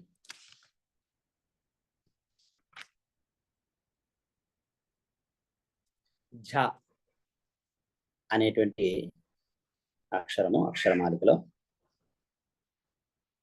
ఇతర వైష్ణవ పురాణాల్లో కూడా అద్వైత భావాలే ప్రస్ఫుటంగా తెలుస్తున్నాయి, చెప్పబడుతున్నాయి అని చెప్పారు. విష్ణు పురాణంలోనే కాకుండా వైష్ణవ పురాణాలని చెప్పబడేటువంటి మత్స్య పురాణము, నారదీయ పురాణము, వరాహ పురాణము, గరుడ పురాణము ఇత్యాది పురాణాల్లో కూడా అద్వైత సిద్ధాంతానికి సంబంధించినటువంటి అనేక అంశాలు కనబడుతూ ఉన్నాయి. త్రాడు సర్పం వలె లేదా కర్ర వలె కనబడినట్లు బ్రహ్మముయే ఆకాశము, వాయువు, అగ్ని, జలము, పృథ్వీ మొదలైన రూపాల్లో కనబడుతూ ఉన్నది అని గరుడ పురాణం తెలియజేస్తుంది. ఆత్మను వాక్కు వర్ణింపజాలదు, మనస్సు ఊహింపచాలదు అని నారదీయ పురాణం తెలియజేస్తుంది. అనాది అయినటువంటి అవిద్య చేత జీవునికి జన్మ మరణాలు ఉన్నట్లు కనబడుతూ ఉన్నది. అవిద్య నశించగానే జీవాత్మ పరిశుద్ధ బ్రహ్మముగా ఉండిపోతుంది అని పద్మ పురాణం తెలియజేస్తుంది. స్వప్నంలో కనపడినటువంటి రథాదులు ఎలా అనిత్యమైనవో, ఎలా అసత్యమైనవో, జాగ్రత్త అవస్థలో కనబడేటువంటి వస్తువులు కూడా అలా అనిత్యములే, అసత్యములే అని తెలియజేస్తుంది. తత్వమసి, ప్రజ్ఞానం బ్రహ్మ, అయం ఆత్మ బ్రహ్మ, అహం బ్రహ్మాస్మి. తత్వమస్యాది మహావాక్యముల వల్ల కలిగే జ్ఞానము ముక్తిని ఇస్తుంది అని నారదీయ పురాణం తెలియజేస్తుంది. ఈ విధంగా వైష్ణవ పురాణాల్లో కూడా అద్వైత భావాలనే ప్రతిపాదించడం జరిగింది. ఇని అక్షరము మాలికలో శైవ పురాణ ఆగమాల్లో కూడా, శైవ పురాణాదుల్లో కూడా అద్వైత భావాలే కనిపిస్తున్నాయి.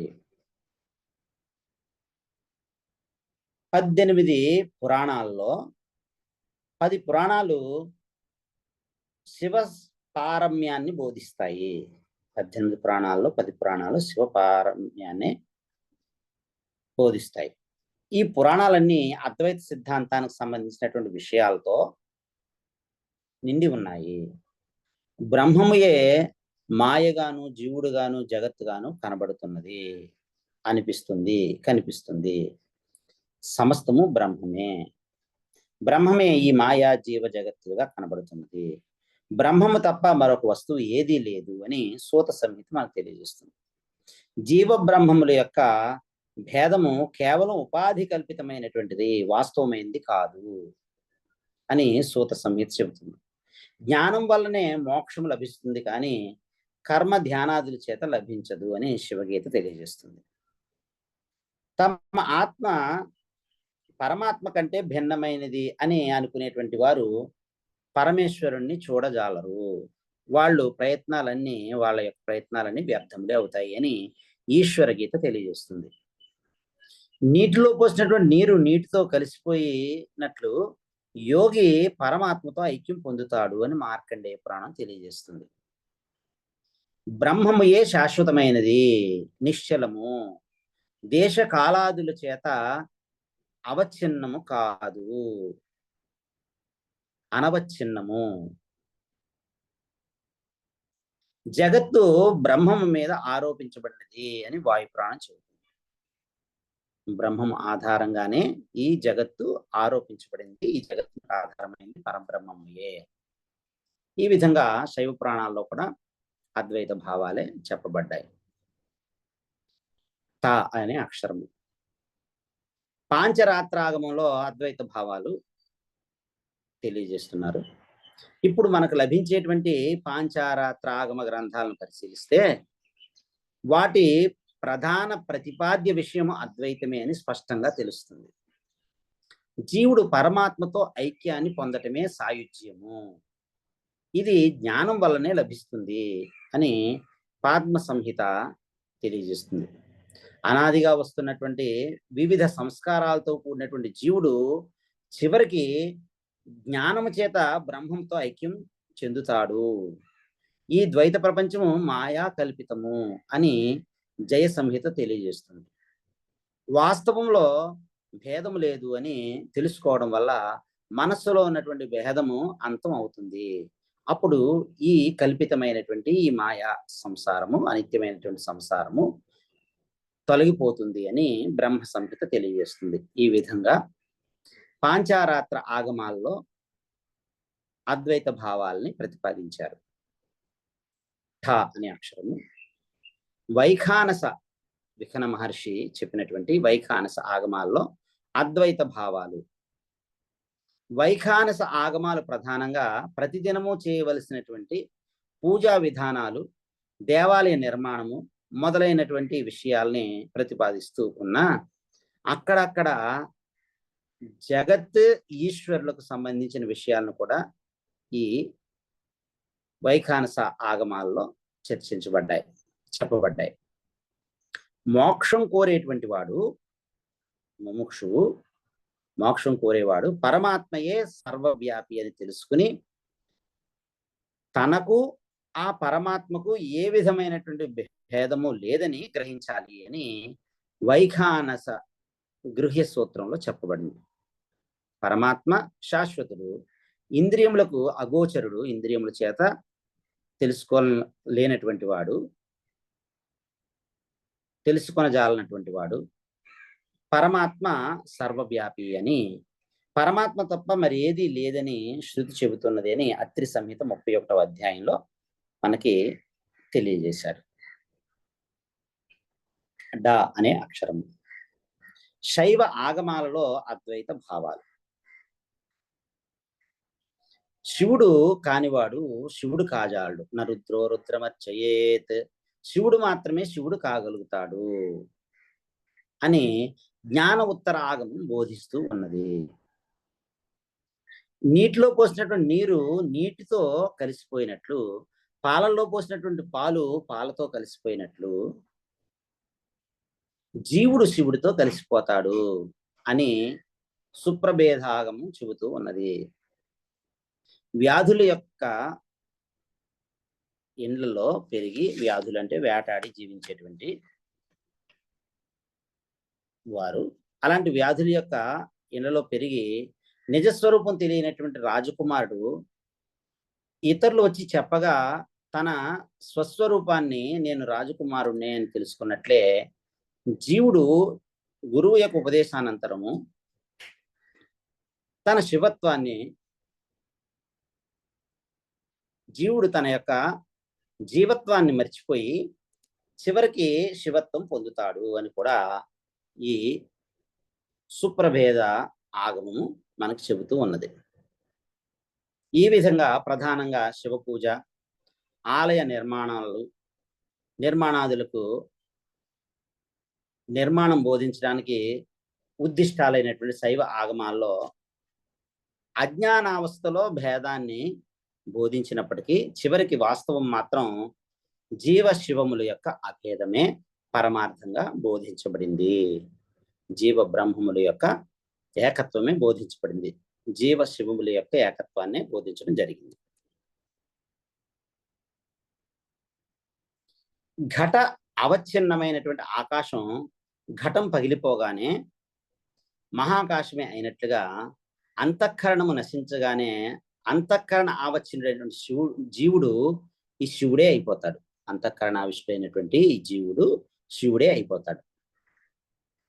సర్వజ్ఞాన ఉత్తర ఆగమము ఈ విషయాన్ని మనకు తెలియజేస్తూ ఉంది. ఈ విధంగా అద్వైత భావాన్ని తెలియజేశారు. ఢ అనేటువంటి అక్షరము అక్షరమాలికలో శాక్త తంత్రాల్లో అద్వైత భావాలు, శాక్త తంత్రాల్లో అద్వైత భావాలు. శాక్త తంత్రాల్లో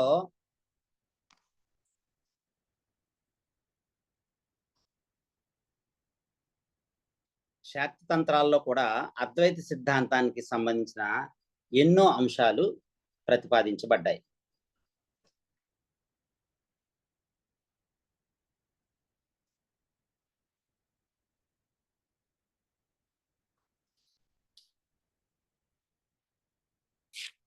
శాక్త తంత్రాల్లో అద్వైత భావాలు ప్రతిపాదించబడ్డాయి. అద్వైత సిద్ధాంతానికి సంబంధించిన ఎన్నో అంశాలు ప్రతిపాదించబడి ఉన్నాయి. ప్రపంచము ఈశ్వర స్వరూపము, ఈ ప్రపంచము ఈశ్వర స్వరూపము, ఆత్మజ్ఞానం వలననే మోక్షం లభిస్తుంది, సర్వాత్మ భావాన్ని పొందటమే మోక్షము ఇత్యాది వాక్యాలు మనకి కాల ఉపనిషత్తుల్లో ఉన్నాయి.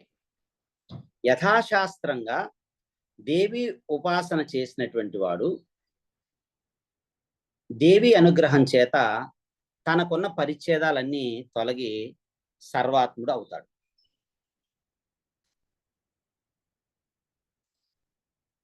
జగత్ స్రష్టగా, రక్షకుడుగా, సంహారకుడుగా, విశ్వరూపుడుగా అవుతాడు అని త్రిపుర మహా ఉపనిషత్తు మనకు చెబుతూ ఉన్నది. కుల చూడమని తంత్రంలో కూడా శ్రీదేవి అమ్మవారు శివునితో ఇలా చెబుతున్నారు. నేనే ఈ చిదాత్మకమైనటువంటి బ్రహ్మను, చిదాత్మక బ్రహ్మమునే నేను అని అమ్మవారు చెప్పారు. నేను ఎవరి చేత సృజించబడలేదు అని అమ్మవారు చెబుతారు. ఈ సృష్టి కల్పన అంతా కూడా శివశక్తుల సంబంధం వల్ల ఏర్పడింది అని కూడా చెబుతారు అక్కడ అమ్మవారు. నేను బ్రహ్మమును, నేను చతుర్ముఖ బ్రహ్మనే, నేను శివుడినే,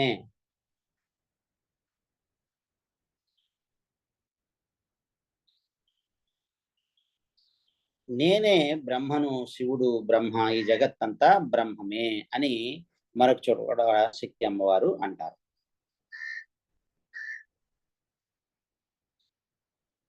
చిద్ గగన చంద్రిక అనే గ్రంథంలో ఈ విధంగా చెప్పబడింది. శాక్త గ్రంథాల్లో ఈ చిద్గగన చంద్రిక అనేటువంటి శాక్త గ్రంథంలో జ్ఞాత, జ్ఞానము కూడా ఒక్కటే. జ్ఞాత తెలుసుకునేటువంటి వాడు, తెలుసుకోవడానికి సహకరించేటువంటి జ్ఞానము ఒకటే. జ్ఞానము మోక్షాన్ని ఇస్తుంది. బ్రహ్మజ్ఞానము ప్రపంచాన్ని విలీనం చేస్తుంది అని చెప్పబడింది. ఇంకొక గ్రంథము కులార్ణవ తంత్రము అనేటువంటి గ్రంథంలో కామ కళా విలాసంలో కూడా నిర్గుణ బ్రహ్మతత్వాన్ని ప్రతిపాదించడం జరిగింది. ఈ విధంగా ఈ శాక్త గ్రంథాల్లో కూడా అద్వైత భావాలే ఉన్నాయి. అణ అనేటువంటి అక్షరం, అణ అనేటువంటి అక్షరంలో, ఈ అక్షరమాలికలో విష్ణు సహస్రనామ స్తోత్రంలో అద్వైత భావాలు.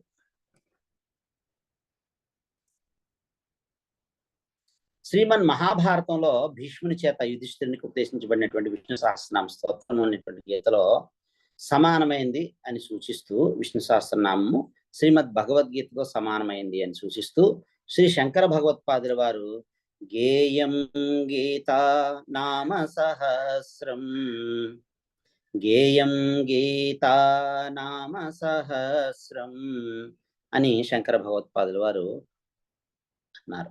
అందుచేతనే దీనికి భాష్యం రచించారు. విష్ణు సహస్రనామానికి మొట్టమొదట శంకర భగవత్పాదుల వారు రచించిన భాష్యాల్లో మొట్టమొదటి భాష్యము శ్రీ విష్ణు సహస్రనామానికి రచించినటువంటి భాష్యం.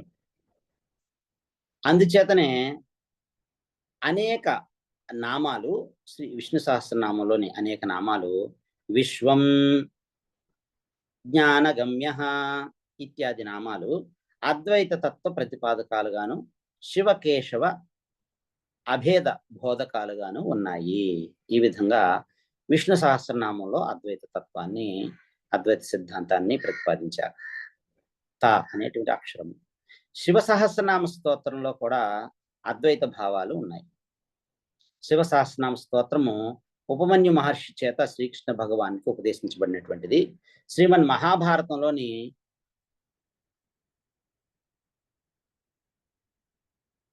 508వ నామము సర్వః, 95వ నామము విశ్వరూపః ఇత్యాది నామాలు అద్వైత అనుగుణమైనటువంటివి. 711వ నామము నరః అనే నామము జీవ శివ ఐక్యాన్నే బోధిస్తూ ఉన్నది. ఈ విధంగా శివ సహస్రనామ స్తోత్రంలో అద్వైత భావాలు, అద్వైత సిద్ధాంతము బోధించబడింది. థ అనే అక్షరంలో, అక్షరమాలికలో లలితా సహస్రనామంలో కూడా అద్వైత భావాలు ప్రతిపాదించబడ్డాయి. శ్రీ లలితా సహస్రనామము బ్రహ్మాండ పురాణ అంతర్గతమైనటువంటిది. హయగ్రీవుడు అగస్త్య మహర్షికి బోధించినటువంటిది లలితా సహస్రనామ స్తోత్రం. బ్రహ్మాండ పురాణాంతర్గతమైనటువంటి లలితా సహస్రనామ స్తోత్రము శ్రీదేవి ఉపాసకులకి పరమ పవిత్ర స్తోత్రము. ఈ లలితా సహస్రనామంలోని తత్వమర్థ స్వరూపిణి, మిథ్యా జగత్ అధిష్టాన ఇత్యాది నామాలు అద్వైత తత్వ ప్రతిపాదకాలు. ఈ విధంగా లలితా సహస్రనామంలో కూడా అద్వైత సిద్ధాంతము, అద్వైత భావాలు కనిపిస్తున్నాయి. ద అనే అక్షరము, అక్షరమాలికలో అవైదిక మతాల్లో అద్వైత భావం యొక్క నిర్దేశము. అతి ప్రాచీనములైనటువంటి జైన బౌద్ధ గ్రంథాలలో అద్వైత మత ప్రసక్తి కనబడుతుంది. అతి ప్రాచీనాలైనటువంటి జైన గ్రంథాలు, బౌద్ధ గ్రంథాల్లో అద్వైత మత ప్రసక్తి కనబడుతుంది.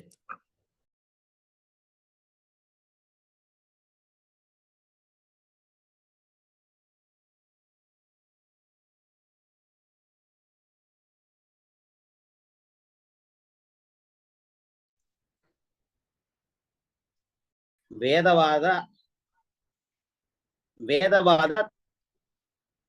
త్రింశిక, తత్వార్థ సిద్ధి, ఆప్తమీమాంస జైన బౌద్ధ గ్రంథాల్లో అద్వైత మత ప్రసక్తి కనబడుతుంది. సూత్ర కృతాంగము, స్థానాంగ సూత్రము, తత్వార్థ సూత్ర టీక, వేదవాద త్రింశిక, తత్వార్థ సిద్ధి, ఆప్తమీమాంస, తత్వార్థ రాజవార్తికం మొదలైనటువంటి జైన గ్రంథాల్లో ఒకే తత్వము అనేక రూపాల్లో కనబడటము, ఆత్మ ఏకత్వము, జ్ఞానం వల్లనే ముక్తి మొదలైన అద్వైతానికి సంబంధించిన సిద్ధాంతాల నిర్దేశం కనబడుతూ ఉన్నది. అట్లే లంకా అవతారము, బుద్ధ చరితము, లలిత విస్తారము, చతుశ్లోకము,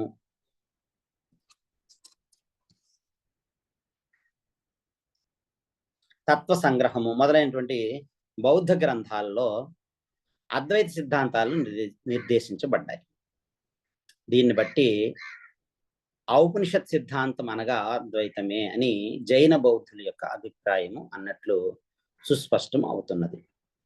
బౌద్ధ జైన గ్రంథాలు, వారి మతాలు వేద ప్రమాణాన్ని అంగీకరించకపోయినా వారు ప్రతిపాదించినటువంటి ఈ అద్వైత సిద్ధాంతానికి, ఈ అద్వైత సిద్ధాంతాలు వారి యొక్క గ్రంథాల్లో, బౌద్ధ గ్రంథాల్లో నిర్దేశించబడ్డాయి. దీన్ని బట్టి ఔపనిషద సిద్ధాంతంగా ఔపనిషత్ సిద్ధాంతం అనగా అద్వైత సిద్ధాంతమే అని జైనులు బౌద్ధులు యొక్క అభిప్రాయం అన్నట్లు స్పష్టం అవుతుంది.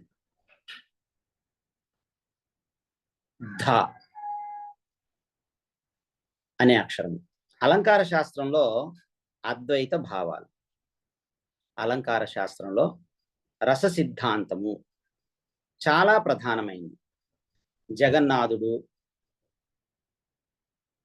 మధుసూదన సరస్వతి మొదలైన పండితులు రసానందాన్ని అద్వైతులు చెప్పినటువంటి బ్రహ్మానందంతో పోలుస్తూ ఆ ప్రక్రియనంతా అవలంబించి ఈ సిద్ధాంతాన్ని రూపొందించారు. అందుకు ప్రమాణంగా రసో వై సహా ఇత్యాది ఉపనిషత్ వాక్యాన్ని ఉదహరించారు. ఈ విధంగా అలంకార శాస్త్రంలో ఉన్నటువంటి అద్వైత భావాలు, అద్వైత సిద్ధాంతం ప్రతిపాదించబడింది. నా మహాకవుల రచనల్లో అద్వైత భావాలు కిరాతార్జునీయం, శిశుపాల వధ మొదలైనటువంటి మహాకావ్యాల్లో అద్వైత భావాలు ప్రసంగవశం చేత ప్రతిపాదింపబడ్డాయి. నైషధీయ చరితము కర్త అయినటువంటి శ్రీహర్షుడు గొప్ప అద్వైతి. ఖండన ఖండ కాద్యంలో అనిర్వచనీయ వాదాన్ని స్థిరంగా స్థాపించినటువంటి వాడు. నైషధీయ చరితలో అడుగడుగున అద్వైత భాగాలు వ్యంగ్యములుగా ఉన్నాయి. భవభూతి ఉత్తర రామచరితలో బ్రహ్మజ్ఞానం వల్ల అధ్యస్థ వస్తువులన్నీ కూడా మటుమాయనమైనట్లు గాలికి మేఘాలు చెదిరిపోయాయి అని వర్ణిస్తాడు. ఈ విధంగా మనకి మహాకవుల రచనలో కూడా అద్వైత భావాలే కనిపిస్తున్నాయి. అక్షరాల్లో మనం ఇప్పటి వరకు నా అనే అక్షరం వరకు జరిగినటువంటి అద్వైత భావ విచారణని మనం అద్వైత సిద్ధాంత ప్రతిపాదనని చూసాము. పకారం నుంచి క్షకారం వరకు తర్వాత క్లాస్లో చూద్దాము. ఓం పూర్ణమదః పూర్ణమిదం పూర్ణాత్ పూర్ణముదచ్యతే పూర్ణస్య పూర్ణమాదాయ పూర్ణం ఏవ అవశిష్యతే. ఓం శాంతి శాంతి శాంతి. హరి ఓం శ్రీ గురుభ్యో నమః. హరి ఓం. ఏతత్ సర్వం శ్రీ సద్గురు చరణారవిందార్పణమస్తు. శ్రీ పరమేశ్వరార్పణమస్తు. స్వస్తి.